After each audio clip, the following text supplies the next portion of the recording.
Captain Maxx and the misfit crew of the Starcutter cruise the galaxy in search of their next payday.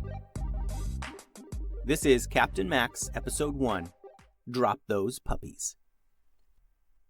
Captain Maxx and her crew blasted through space.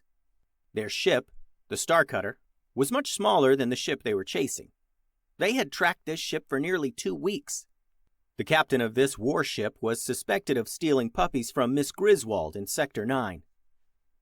Miss Griswold, who also happens to be Captain Max's piano teacher, hired Max to retrieve her sweet little puppies from this evil thief. "Closing speed, number 1, yelled Max, who rarely used her inside voice. Number 1, an advanced robot sitting at a computer station nearby, tapped his computer screen to increase the ship's speed. Max looked up at the view screen where the large battleship they followed was trying to escape. "Sir, we are getting a call from the ship. Would you like me to answer?" asked number 1. "Put it on the screen," said Captain Maxx, standing tall in the middle of the deck. Well, as tall as a 10-year-old ship's captain could stand. Projected before the crew was an image of the battleship captain. He was sitting in his captain's chair, his fancy coat covered in medals. His skin was greenish, and his face was kind of like a frog. This wasn't any species Max was familiar with. "I'm Captain Goob," said the creature, in a slimy, grumbly voice. "I demand to know why you're closing on my ship. I demand to speak with your captain." "You are speaking with the captain. I'm Captain Maxx of the Starcutter, and I'm going to ask you a few questions," yelled Max. Before Max could continue, Captain Goob began laughing loudly. "Stop wasting my time, little girl. Reach me on comms when you find a real grown-up captain." Captain Goob hung up, and the screen went dark. "Captain Goob appears to be a member of the Grabibian Army from Subsector 7. His species is generally—" began number 1. "Don't care," interrupted Max. "No time, number 1. I want you to do a full bioscan on that ship. See if you can locate any canines aboard." "Ted?" Max whirled around the bridge looking for Ted.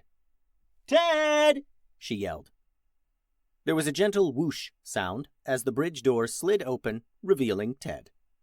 Like always, he wore a plain button-down shirt and necktie. He was carrying 3 cats and a spray bottle. "Ted, we're about to get rough and tumble with some frog-looking alien ship captain, and you're walking around... What are you doing anyway?" Max yelled. "Oh, yeah, well, I was spritzing the peace lilies that I've got lined up along the main corridor," Ted began. "Their blooms are really stunning, and they certainly benefit from a little spray every now and then. And, you know, these 3 little furballs just love to join in and..." "Ted, I immediately regret asking you what you're doing. Get those cats off of my bridge and prepare for combat and possible breach of the enemy ship," ordered Max. "Captain, I'm wondering," said Ted, "will this set us on course to breach from the west or the east? Those peace lilies can be so finicky about sunlight, you know, and..." "Ted, I will shove those peace lilies into a torpedo bay and launch them into the nearest black hole if you do not drop those cats and prepare yourself for combat immediately," yelled Max. "Yes, Captain," said Ted. He dropped the cats and spray bottle and sat down at a computer terminal nearby, tapping and clicking and looking busy. Captain Maxx then pulled out a small communication pad from her pocket and tapped the screen. "Lala, I need the ship ready for combat and a possible breach in 30 seconds. A voice came back over her comm from somewhere deep within the ship's engine room, Lala's favorite place. "You got it, baby. Ready, Freddy," Lala replied. "Captain," began number 1. "Our scanners are showing 4 canine readings aboard Goob's ship. Also, their scanners detected my scan. I predict this will make them unhappy." Just then, Captain Goob's image appeared on the screen again. He was calling back, and he looked unhappy. "How dare you scan my ship? Who do you think you are? Put your captain on comms now, or I will..." Captain Maxx interrupted Goob by yelling loudly into her comms. "Lala, smash into this loudmouth ship and prepare to board. Captain Goob, I know you have some stolen puppies, and we're coming to get 'em. Comms out." Captain Goob's eyes went wide, and a look of shock washed over his face. Number 1 turned off the call, and Goob's image disappeared from the large view screen. Captain, sir," began Ted. I thought I heard you mention just now about smashing into the other ship. I'm not sure I heard that exactly right. Did you mean—" "That ship's huge, Ted. We can blast through the doors and park our ship right in their docking bay. We jump out, grab those dogs, and slip away. Got it?" yelled Max. "Yes, Captain," replied Ted. And so Number 1 and Ted set the ship on a path to fly directly into the other ship. And that's just what happened. Number 1 steered the Star Cutter right up against Goob's huge warship. The Star Cutter hovered right outside the docking bay doors.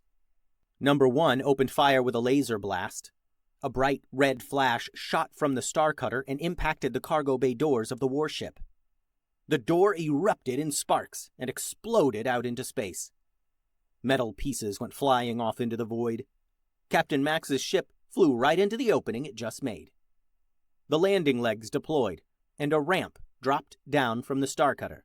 Max, Number 1, and Ted ran down the ramp and were met with a hail of laser blasts. A few of the green-skinned frog-faced creatures took aim at them from a nearby doorway. Max and her crew found cover behind their ship's landing gear and began to return fire. Max yelled into her comms, "Lala, send out 2 through 5. We're pinned down here." Lala, still on the ship, tapped on her pocket computer. A signal was sent to 4 robots kept in storage on the Star Cutter. The robots' eyes lit up, and they powered on. Number 1 was a highly advanced robot. He was stronger than most humans and as smart as any computer. Captain Maxx had 4 other, more basic robots to help out around the ship. They were pretty good at blasting things. In moments, these 4 robots exited Max's ship, stomping down the landing ramp, each one with a large red number painted on its chest. 2, 3, 4, and 5. Each robot held a laser blaster, and they fearlessly marched down the exit ramp, blasting away at the enemy. The frog soldiers retreated down a hallway. Max and her crew followed. "Number 1, you remember where those puppies were from your scans? You lead the way," ordered Captain Maxx. "Yes, Captain." Number 1's powerful robot legs pumped as he ran through the ship, and everyone else struggled to catch up with him. After running down a few long hallways, they approached a door. Number 1 pointed and said, "The prior readings indicated that the canine hostages are in this room." "Stand back!" yelled Max. She lifted her laser blasters, ready to shoot the door down, when Ted walked between her and the door. "Oh, pardon me, Captain. I know how you love shooting holes through your problems, but you could hit one of the dogs by shooting the door down. Perhaps if I simply—" Ted reached out and touched a green button on the keypad near the door. The button lit up, and the door slid open with a gentle whoosh. "Oh, well, I guess that works too," said Max. "Thanks, Ted."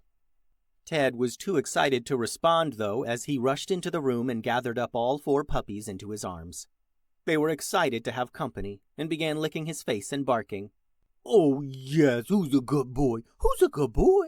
You are? Yes, you are. You're such a good little boy. Do you want to come onto our ship? And we'll get you sweet little—" "Ted!" yelled Max. "Stop talking like that!" Just then, they heard blaster fire coming from out in the hallway. They looked out into the hall just in time to see one of their guard bots, Number 2, fall to the ground, smoking and sparking. Max gritted her teeth and narrowed her eyes. She clutched a laser blaster in each hand and launched herself out into the hallway. Her blasters lit up, aiming down the hall at Goob's men. "I'll put holes in every one of you! Nobody drops my guard bots! Nobody!" yelled Max. The slimy green Grabibians retreated. But before anyone could take a breath, a loud growl echoed through the halls of the ship. "Max!" General Goob bellowed, and they heard his stomping footsteps as he barreled their way. Max looked back into the puppy room. "Ted, Number 1, let's go now!" Ted holstered his weapon and carried all 4 dogs. Number 1 held his blaster in one hand and carried the busted-up Number 2 robot over his other shoulder. Max and her crew ran back toward their ship. Behind them erupted a volley of laser fire. Red lasers zipped past their heads and burned holes into the walls of the hallway. Max turned and saw General Goob himself holding the biggest laser gun she'd ever seen, and it was spitting out lasers fast as lightning. "Go, go, go!" yelled Max. She turned around and began running backwards so she could return fire with her 2 blasters. They turned a corner and were out of Goob's sight, but he was running and yelling after them, furious that they had boarded his ship and stolen back those puppies. The crew rushed through the halls of the ship as fast as they could. They reached the docking bay and Max yelled into her comms, "Lala, we're coming in hot! Let's get out of here!" Just as they made it up the ramp and back onto their ship, Goob came around the corner with his laser cannon ripping. Lala had the ship turned around, powered up the thrusters, and rocketed them all back out into space. The crew made it back to the bridge. Number 1 dropped the smoking robot onto the floor and sat at his navigation computer. "Hyperspace, Number 1, quick!" yelled Max, out of breath. Number 1 tapped his touchpad a few times and the ship's engines blasted them into hyperspace, zipping through the darkness and stars at incredible speed. "Ted, feed those dogs." Max tapped her compad. "And Lala, Number 2 took some damage. He's here on the bridge and could use some repairs." "You got it, baby," came the reply. Max slumped down in her captain's chair, feeling exhausted. She reached into a compartment of her armrest and pulled out a juice box. Between sips on the straw, she turned to Number 1. "Set a course for Sector 9, big guy. Let's get these dogs back to Miss Griswold before everyone starts mistaking us for a flying pet shop." Thanks for listening, friends. I'm Phil Bechtel. You can find me at kidstoriespodcast@gmail.com. Adios.